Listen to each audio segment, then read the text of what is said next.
Bolo to v druhej polovici apríla v tomto roku, keď inžinieri František Kraus a Bohumil Horáček prišli z východoslovenskej nížiny pod Vyhorlat vytýčiť budúce hranice veľkej vodnej nádrže.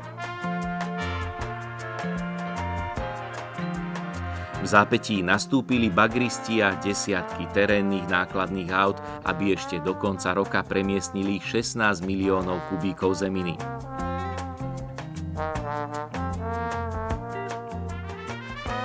A teraz zazda niekoľko údajov o budúcej nádrži. Jej plocha bude merať 35 štvorcových kilometrov a zachytí takmer 100 miliónov kubíkov vody. Bude to nové východoslovenské more, ktorého rozmery budú väčšie ako Oravskej priehrady. Celá stavba nadväzuje na komplexné využitie východoslovenskej nížiny a okrem toho bude dodávať vodu pre budúcu tepelnú elektráreň po Vojanoch.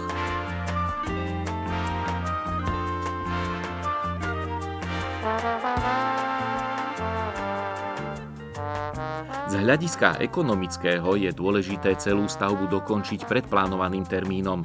To si plne uvedomujú aj budovatelia nádrže, ktorí už v septembri splnili celoročný plán a do konca roka urobia ešte zemné práce v hodnote vyše 5 miliónov korún.